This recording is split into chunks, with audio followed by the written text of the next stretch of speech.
Welcome to Tuesdays with Titans. Today, we are honoured to have with us the South Australian Water Ambassador, Honourable Karlene Maywald.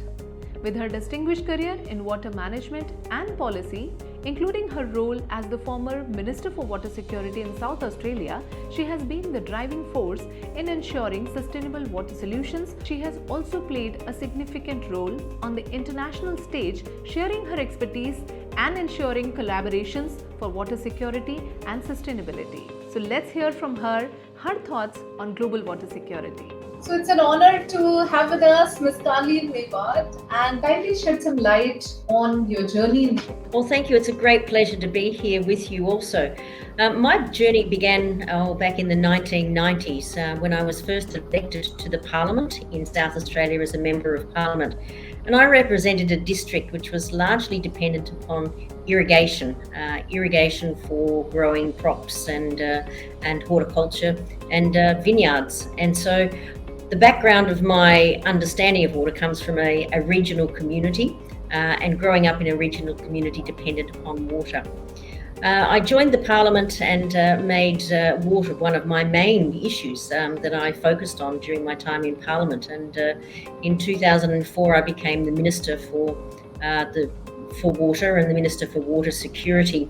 And that was at a time when South Australia was actually in the grips of a really, really bad, serious drought. And so as Minister for Water Security, I held the responsibility for managing water supplies in and across South Australia, but also was the lead minister for negotiating water supplies across borders and boundaries with other jurisdictions, so other state governments.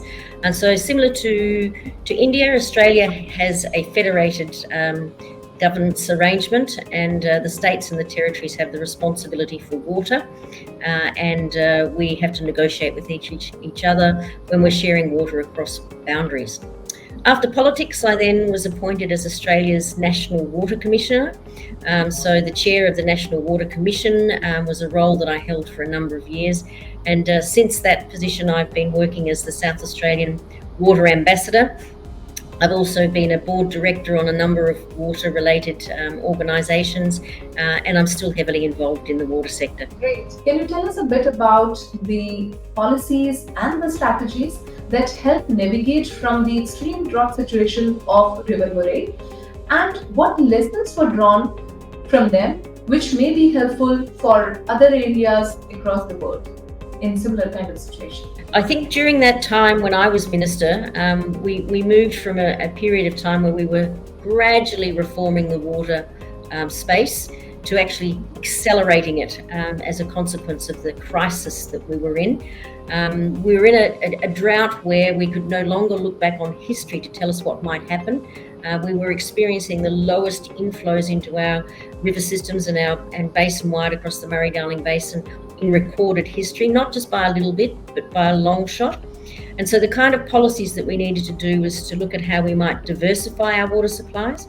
So we were heavily dependent upon surface water in the local catchment around the city of Adelaide, for example, and we pumped water from the River Murray in to support the city as well.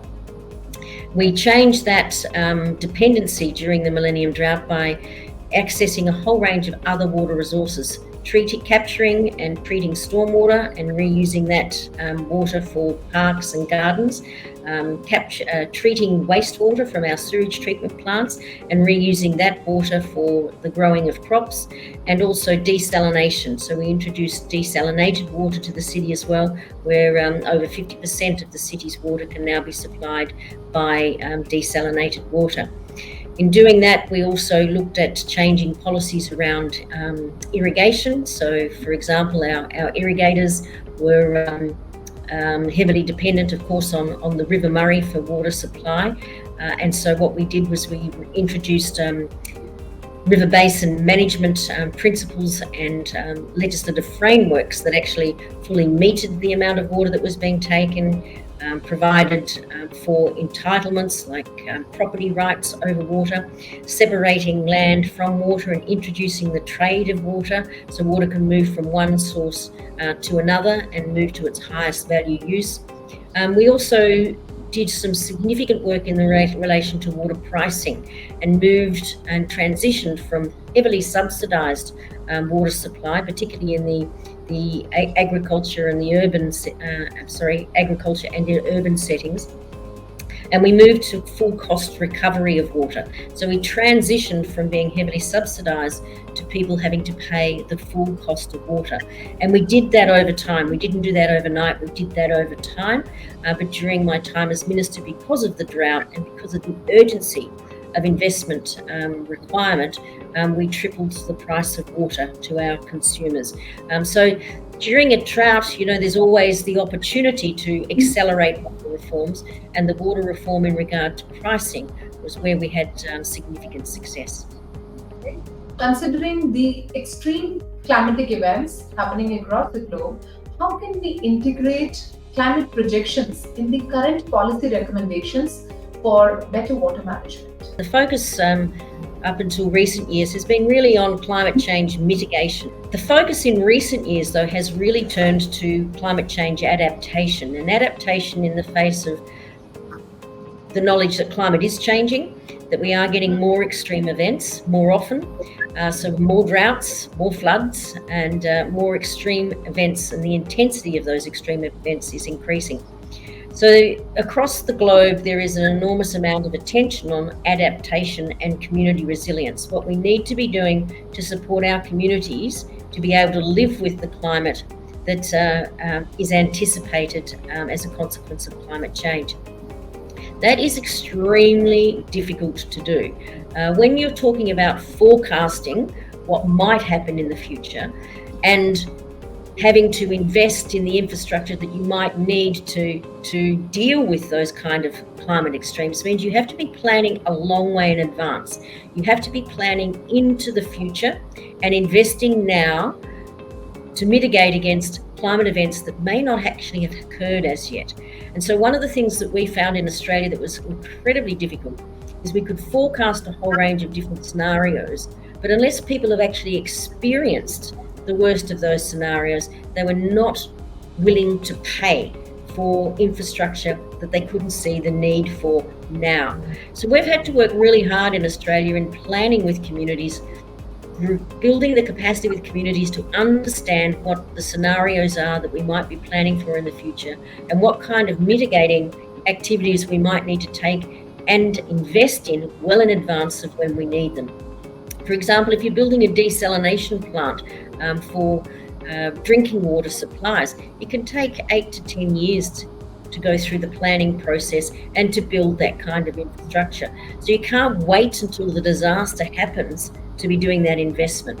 So I honestly believe that the way in which the globe is going to have to deal with climate change and managing the potential for extreme events to worsen is to work closely with communities, to actually engage deeply with stakeholders and build the capacity and understanding for the reasons why we need to be planning in this way and investing in a way that's going to sustain us into the future. Because water is not just about drinking supplies, and nor is water just about sanitation and hygiene.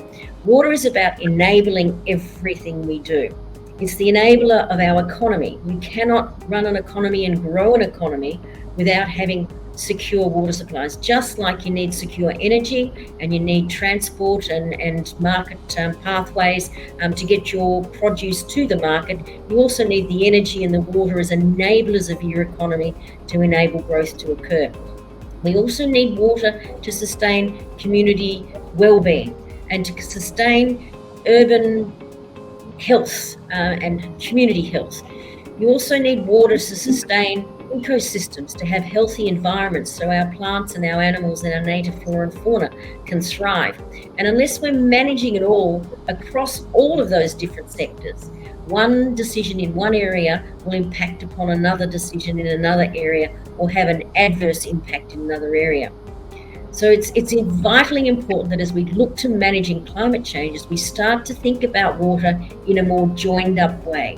We need to be thinking about water in the context of water and agriculture, water for fisheries, water for ecosystems, water for urban drinking and supply, water for sanitation and sewage, water for creating healthy communities. And if we don't actually bring all of the government agencies that have touch points in these areas together to start thinking about holistic government approaches to policy development around water, we will surely fail our communities in the long run. How do you balance the need for immediate water solutions with long-term goals for sustainable water management?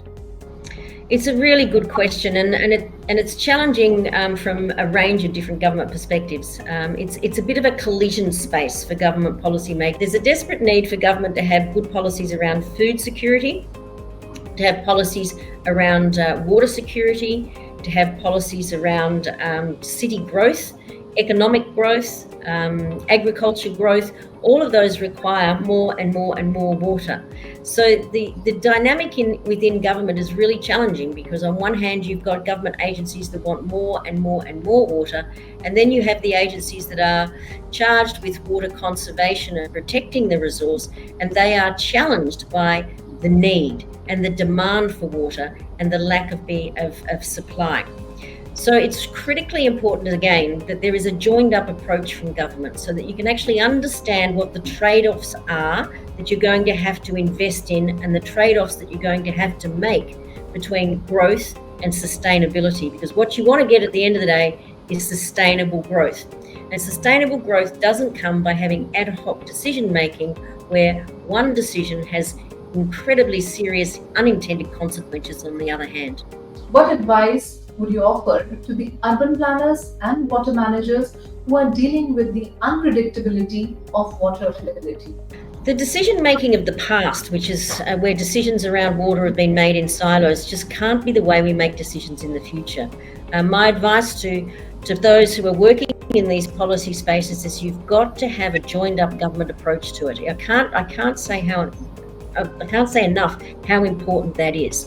In understanding all of the consequences of any decision that's made in regard to water use under any circumstances, whether it be for drinking, whether it be for managing sewage, whether it be for managing water pollution, whether it be for growth in agriculture, growth in mining, growth in cities, growth in urban populations.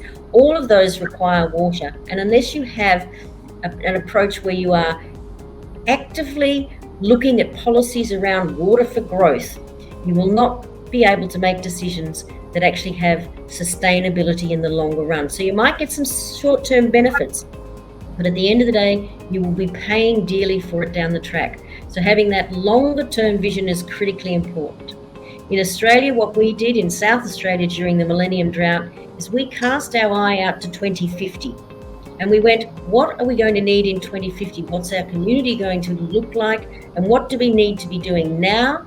And how do we need to be monitoring the circumstances as time goes by to ensure that we're in the right position at the right time to make the investments needed so that we can have a water secure future? Because it's definitely not just about now, it's about the next generation and the legacy that we leave the next generation in regards to water security. What message would you convey to our viewers? The one message I'd like to leave your listeners to is the importance of valuing water. Water needs to be valued better. People need to understand the importance of water in everything that we do, and that unless we put a value on it, it won't be appreciated in the way that it needs to be. Often people think water is a human right, so therefore you shouldn't have to pay for it. That's true. Water falls from the sky where it falls as a human right. But if you want that water delivered to you and your business and your farm and your city and into your home in a manner in which it is fit for purpose, that requires significant investment in infrastructure. That investment in infrastructure comes at a significant cost, and it has to be paid for. And I think one of the things that we need to really do is educate our communities, our industries, our different sectors and our different government agencies regarding the value of water and the importance of water to enable us to do all the things that we want to do as a society. Thank you.